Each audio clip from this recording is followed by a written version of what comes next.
Are you ready to conquer your fear foods and face them without anxiety? This video gives you some practical tips to help you face your fear foods so that you can enjoy all foods again. Trigger warning here, I am going to be discussing eating disorders and disordered eating. So if this isn't for you at your stage in your journey, then please do watch a different video. I'm Lara, the food freedom psychologist, and I will take you from chaos to calm around food so that you can find your true health without restriction. Facing fear foods can be super scary, and with my support, I've helped countless clients face them without anxiety. Restricting the amount you eat and the range of foods that you eat is really common for people with eating disorders or disordered eating. Avoiding these foods often comes with this set of rules that you've set for yourself around what is and isn't allowed. And so when you're in recovery from either an eating disorder or disordered eating, reintroducing those foods and facing them is a really important part of that recovery journey. So what actually are fear foods then? Fear foods are the ones that you've deemed bad or unhealthy for you for whatever reason. So you've either totally cut them out or you've drastically cut the amount, and you'll often experience feelings like fear, shame, guilt or anxiety when you're faced with those foods. It's likely a fear food if you don't want to keep it at home. Stress and anxiety builds up when you're thinking about facing that food or when you know that it's going to be on the table in front of you. You start to avoid situations where you might be faced with that, so maybe like social situations where you're going to be eating. You've maybe created some rules around when or how much you're allowed to eat of that food, and you experience real guilt and shame if you ever do eat that food. So why is exposure important then? It's a really good question because you might be feeling absolutely terrified of specific foods at the moment, but it's basically exposure therapy. Ultimate aim is to show you that when you face these fear foods, over time they become less fearful, feel less anxiety and less fear when you're around them, because perception is absolutely everything. It's not necessarily what you see in front of you, but it's how your brain interprets that. If you have a look at this picture here, what do you see? Do you see a young woman or do you see an old woman? There's actually two pictures in amongst that picture there.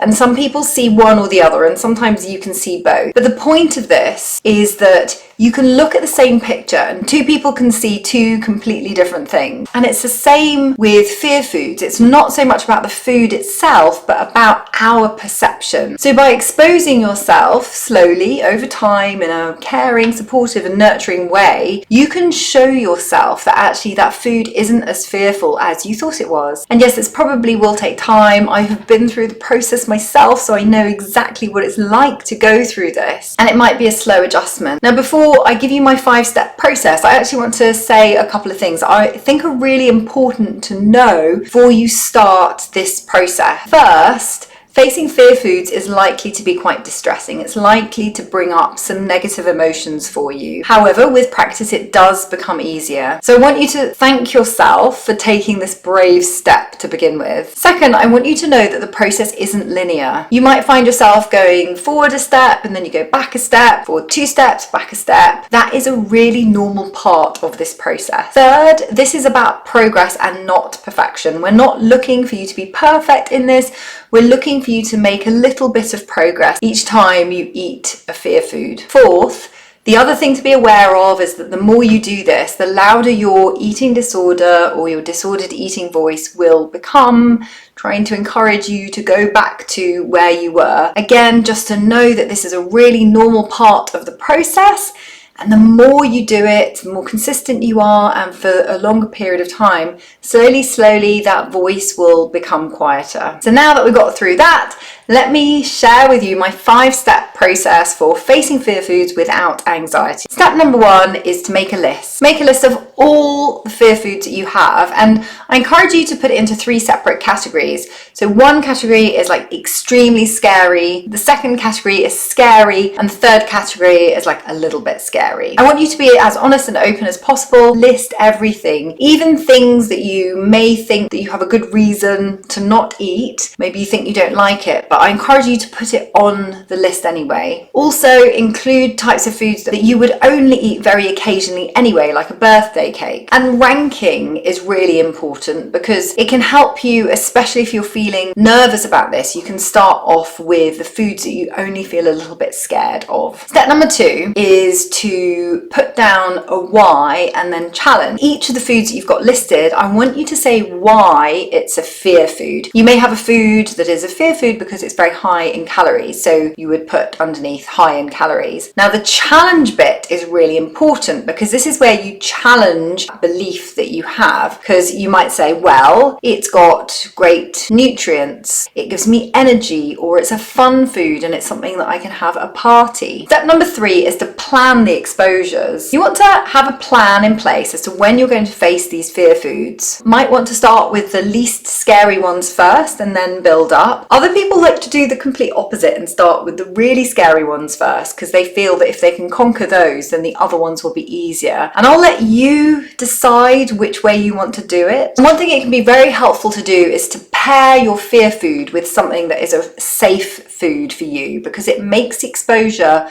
a lot less scary. So let's say, for example, you find soup a very safe thing to eat. You might pair that with one of your fear foods. So let's take, for example, French fries, and then it makes the process a little bit easier. You might also find it helpful to face your fear foods with a partner or a friend to create that safe and kind of nurturing environment. And I will say, go at your own pace. If you can, try to face a fear food every day to have that consistency. So in my experience, one of my biggest fear foods was peanut butter and jam on toast. I was terrified of that. And the way I personally approached that was to have that every day for breakfast. That's where I felt that it would work for me, and I felt that exposing myself every day consistently would be something that would work for me. So I'm not saying this will work necessarily for you, but this is how I approached it. And slowly over time, that became less and less of a fear food till the point when I suddenly thought, my goodness, it's just food. It's not inherently good or bad, healthy, unhealthy, toxic, clean. It's literally just a piece of toast with peanut butter and jam on it. And that's why we expose ourselves to fear foods, to take them off that pedestal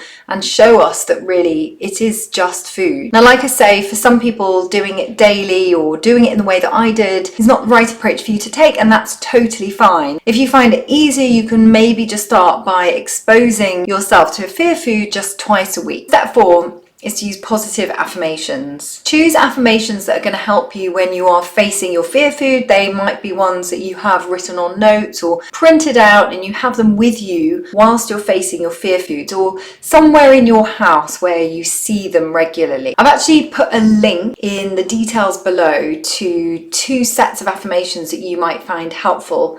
But you might be saying things like, I am learning to feel peace around food, or I'm learning to savor each bite, or I am grateful that food gives me energy. Having those positive affirmations going around your head as you are eating the food can be a really good and supportive way of facing those foods. And step 5, finally, is to engage in some self-care. It's a really brave thing to do to face fear foods, and your level of anxiety may be very high. So it's important to do something nice for yourself. You may hang out with a friend, you may meditate, you may go for a walk around the block, get into nature, do a puzzle, watch something funny on TV. Watching things that make you laugh are very good for you, and they can really help in this process as well. Chat or text to a friend, go and treat yourself to having a mani. Basically find something that's going to be meaningful to you. So that's my 5-step process, and I really hope that you found it helpful. And if facing fear foods is something that you want help and support with, then you can book a call with me to see how I can help.